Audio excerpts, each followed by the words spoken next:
আজকের এই ভিডিওটাতে আমরা আলোচনা করব টেন্স নিয়ে। টেন্স কত প্রকার ও কি কি জানবো, কিভাবে এর প্রয়োগ করা হয়।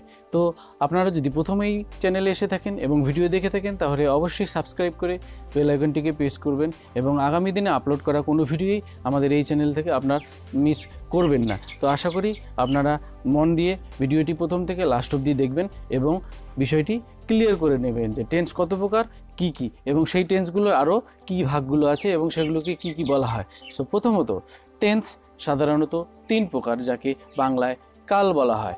টেন্স সাধারণত তিন প্রকার, যাকে বাংলায় কাল বলা হয়।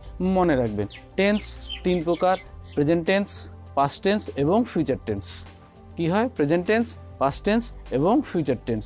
এবং এই প্রত্যেকটি টেন্সেরই চারটে করে আরও ভাগ আছে। তো প্রথমে প্রেজেন্ট টেন্সের যে চারটি ভাগ আছে সেই চারটি ভাগ আমরা এখন ক্লিয়ার করি। সেই চারটি ভাগের মধ্যে ফার্স্ট ওয়ান মানে প্রথমটা হলো সিম্পল প্রেজেন্ট টেন্স বা প্রেজেন্ট ইনডিফিনিট টেন্স বলি।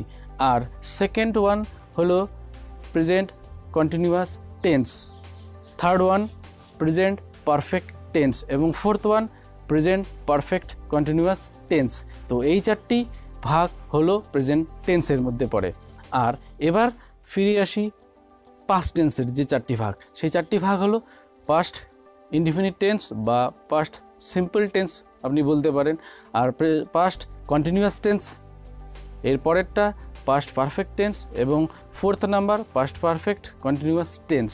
ঠিক একই রকমভাবে ফিউচার টেন্সেরও চারটি ভাগ আছে। সেই চারটি ভাগের মধ্যে ফার্স্ট ওয়ান হলো ফিউচার ইনডিফিনিট টেন্স বা সিম্পল ফিউচার টেন্স যাকে আমরা বলি, আর সেকেন্ড হলো ফিউচার কন্টিনিউয়াস টেন্স, আর থার্ড ওয়ান হলো ফিউচার পারফেক্ট টেন্স, আর ফোর্থ ওয়ান হলো ফিউচার পারফেক্ট কন্টিনিউয়াস টেন্স।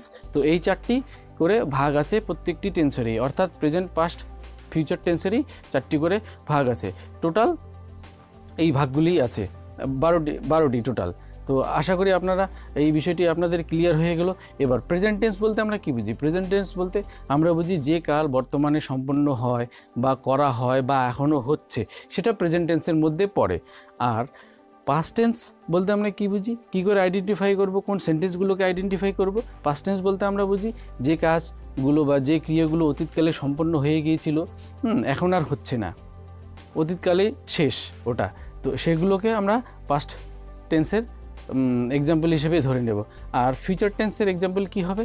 যে কাজ বা ক্রিয়াগুলো ভবিষ্যৎকালে সম্পন্ন হবে সেই ধরনের ক্রিয়াকে আমরা, সেই ধরনের সেন্টেন্সকে আমরা ফিউচার টেন্সের এক্সাম্পল হিসেবে ধরে নেব। তো আশা করি আপনাদের এই ভিডিওটাতে আজকে এই টোটাল টেন্স কত প্রকার ও কি কি এবং বাকি চারটে ভাগ কি কি আছে সেগুলো আপনাদের করে ক্লিয়ার হয়ে গেল, এবং কি করে আইডেন্টিফাই করবেন প্রেজেন্ট পাস্ট ফিউচার টেন্সকে সেটাও ক্লিয়ার হয়ে গেল। তো অবশ্যই ভুলবেন না সাবস্ক্রাইব করে বেল আইকনটি প্রেস করবেন, এবং আগামী দিনের এই ধরনের আরও ইম্পর্টেন্ট টপিক আপনারা পাবেন এবং তাতে আপনাদের ইংরেজিটা ইমপ্রুভ করতে পারবেন। এটা আশ্বাস দিচ্ছি, এটা ভরসা দিচ্ছি আপনাদেরকে যে অবশ্যই আপনাদেরকে হেল্প করব আপনাদের ইংরেজি ইমপ্রুভ করার জন্য। তো ভালো থাকবেন, ধন্যবাদ।